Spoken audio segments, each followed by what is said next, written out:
देवी और सज्जनों, इस वीडियो में हम मोटापा यानी ओबेसिटी पर चर्चा करेंगे। यह कोई रोग तो नहीं, लेकिन अनेकों रोगों का कारण जरूर है। आज पूरे विश्व में लगभग 60 करोड़ लोग मोटापे से ग्रस्त हैं। यदि किसी व्यक्ति का बीएमआई यानी बॉडी मास इंडेक्स 30 या 30 से अधिक है तो वह मोटापे से ग्रस्त माना जाता है। योग रूपी महासागर की 7 चुनिंदा क्रियाएं शरीर के ओवरऑल मोटापे को कम करने में काफी कारगर हैं। वीडियो के अंत में सरल आयुर्वेदिक उपचार के साथ इन क्रियाओं पर चर्चा करेंगे। पहले जानते हैं कि मोटापा किन कारणों से आता है। कुछ केसेस में आनुवंशिक यानी हेरिडिटरी फैक्टर अहम होता है। आयुर्वेद के अनुसार मोटापा वात, पित्त और कफ के असंतुलन का परिणाम है। मोटापा शरीर की सप्त धातु यानी रस, रक्त, मांस, मेद, अस्थि, मज्जा व शुक्र में असंतुलन के कारण मेद धातु की वृद्धि का परिणाम है। मोटापा जंक फूड तथा प्रोसेस्ड फूड के अधिक सेवन का परिणाम है। मोटापा कैलोरीज के इनटेक और कैलोरीज के यूटिलाइजेशन के बीच का असंतुलन है। जब लंबे समय तक कैलोरीज का इनटेक ज्यादा बना रहे तो मनुष्य मोटापे का शिकार हो जाता है। मोटापा एक्सेस ऑयल इनटेक तथा सेडेंटरी लाइफ स्टाइल का परिणाम है। मोटापा फ्रीक्वेंट ईटिंग, ओवर ईटिंग का परिणाम है, जैसे ड्रिंक्स के बाद हैवी डिनर या किसी पार्टी में ओवर ईटिंग। अब जानते हैं कि खान पान में क्या बदलाव करें कि मोटापा आए ही नहीं और अगर आ गया हो तो उससे छुटकारा मिले। शुगर इनटेक मिनिमम करें, बिना चीनी की चाय पिए, no to sweets, no to chocolates, no to ice creams and cold drinks. Oil intake minimum करें, डीप फ्राइड चीजों से परहेज करें। रेड मीट, मैदा, चावल, सुपरफाइन या ज्यादा बारीक आटे से परहेज करें। आटा जितना बारीक होगा शरीर में उसका एसिमिलेशन उतना ही ज्यादा होगा तथा एसिडिटी, गैस और कब्ज का कारण भी बनेगा। पर्याप्त मात्रा में पानी पिएं। खाने में नमक की मात्रा कम रखें। डिनर हमेशा हल्का लें। ज्यादा फाइबर युक्त चीजों का सेवन करें, जैसे अलसी, चिया सीड्स, एक्स्ट्रा चोकर युक्त गोल पिसा आटा, सलाद, हरी पत्तेदार सब्जियां, कम मीठे फल, अंकुरित अनाज, दलिया आदि। अब जानते हैं कि सरल आयुर्वेदिक उपचार क्या है। वैसे तो मोटापे की किसी भी पैथी में कोई दवा नहीं है, कोई फूड सप्लीमेंट भी नेचुरली कारगर नहीं है, लेकिन आयुर्वेद के कुछ सरल नुस्खे कुछ हद तक शरीर की प्रकृति को दुरुस्त कर मोटापे से छुटकारा दिलाने में मदद करते हैं। एक तो सुबह सवेरे आधा चम्मच त्रिफला चूर्ण गुनगुने पानी से लें, खाली पेट। दूसरे, दोनों समय खाने से 15 मिनट पहले आधा चम्मच ईसबगोल सादे पानी से लें। तीसरे, शाम को खाली पेट पौने गिलास गुनगुने पानी में आधे से 1 नींबू का रस या 2 से 3 चम्मच आंवले का रस मिलाकर के पिए। फिजिकल एक्टिविटीज पर चर्चा करते हैं। एक तो सुबह या शाम या दोनों समय अपनी सामर्थ्य के अनुसार 20 से 45 मिनट ब्रिस्क वॉक करें। दूसरे, दिन में 1 या 2 बार खाली पेट इन चुनिंदा 7 यौगिक क्रियाओं का नियमित अभ्यास करें। पहली क्रिया है सूर्य नमस्कार, 3 बार रिपीट करनी है। 10 स्टेप्स होते हैं इस क्रिया में। यह क्रिया अनेकों आसनों का कॉम्बिनेशन है डीप ब्रीदिंग के साथ। अपने आप में एक कंप्लीट एक्सरसाइज है, यौगिक एरोबिक एक्सरसाइज है। मुझे देखें।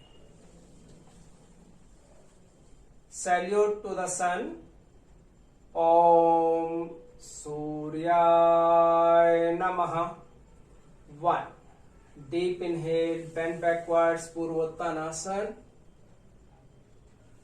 2 exhale, bend forwards, padahastasana. 3 left leg backwards, look in front, सामने देखें, हाथ और पैर की उंगलियां एक लाइन में, श्वास नॉर्मल, अश्व संचालनासन। 4 कुंभासन, श्वास नॉर्मल। 5 दंडासन, श्वास नॉर्मल। 6 भुजंगासन, लंबा गहरा श्वास, ऊपर देखें। 7 पर्वतासन, श्वास बाहर निकालते हुए शरीर को ऊपर उठाएं। 8 left leg forwards, look in front, अश्व संचालन आसन। 9 पादहस्तासन, श्वास normal. 10 Purvottanasana, deep inhale, exhale करते हुए नॉर्मल पोजीशन। दूसरा आसन है ऊर्ध्व हस्तोत्तानासन। योग का सबसे इफेक्टिव आसन है साइड से फैट को रिड्यूस करने के लिए। एड़ी पंजे मिला लें, फिंगर्स को लॉक कर लें, हथेलियों को पलट दें, दोनों हाथों को सीधा रखें, लंबा गहरा श्वास भरते हुए शरीर को ऊपर खींचें और श्वास बाहर निकालते हुए साइड से बेंड हो जाएं, सामने देखते हुए। फिर वापस लंबा गहरा श्वास बाहर निकालते हुए साइड से बेंड हो जाएं। एक्सहेल कंप्लीट हो जाए तो वापस 10 बार रिपीट करते हैं इस क्रिया को, 5 बार लेफ्ट, 5 बार राइट। अगली क्रिया है 2 आसनों का कॉम्बिनेशन है डीप ब्रीथिंग के साथ। लंबा गहरा श्वास भरते हुए पीछे झुकेंगे, पूर्वोत्तानासन करेंगे, श्वास बाहर निकालते हुए आगे बेंड होंगे, पादहस्तासन करेंगे। 10 बार रिपीट करेंगे इसको, 10 बार आगे, 10 बार पीछे।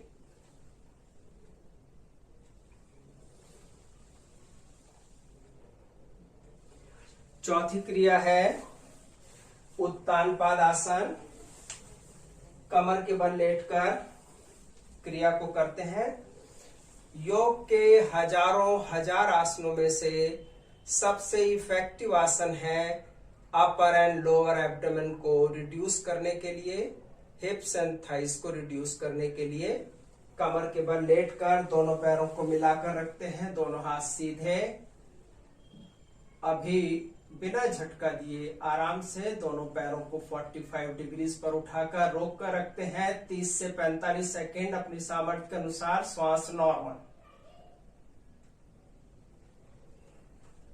ध्यान रहे इस क्रिया से लोअर बैक पर स्ट्रेन आता है। इसके बाद कोई बैकवर्ड बेंडिंग का आसन करना जरूरी है। यहां हम बहुत इंपॉर्टेंट आसन कर रहे हैं, धनुरासन। पेट के बल लेट जाएं, दोनों पैरों को मोड़ लें, घुटनों को अलग अलग रखें, टखनों को पकड़ लें, कोहनियों को सीधा रखते हुए छत की तरफ ताकत लगाएं और पूरे शरीर को नाभि पर बैलेंस कर दें। बहुत इफेक्टिव आसन है पूरे शरीर से एक्सेस फैट को रिड्यूस करने के लिए, शरीर की मसल्स को टोन अप करने के लिए, टली हुई नाभि को अपनी जगह पर लाने के लिए, बॉडी की इलास्टिसिटी को बढ़ाने के लिए। अगला आसन है जठर परिवर्तन आसन। वेस्ट बेल्ट को ट्विस्ट करता है, पूरी वेस्ट बेल्ट को रिड्यूस करने के लिए काफी इफेक्टिव आसन है। 10 बार करना है इसको।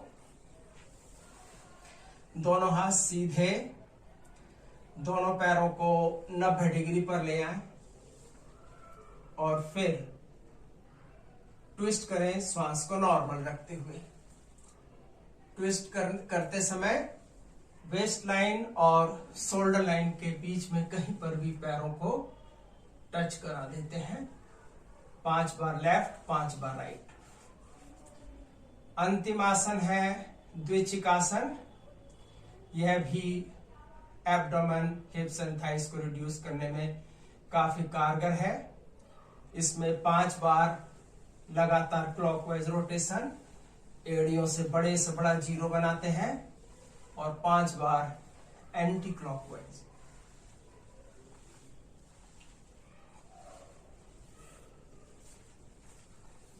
धन्यवाद।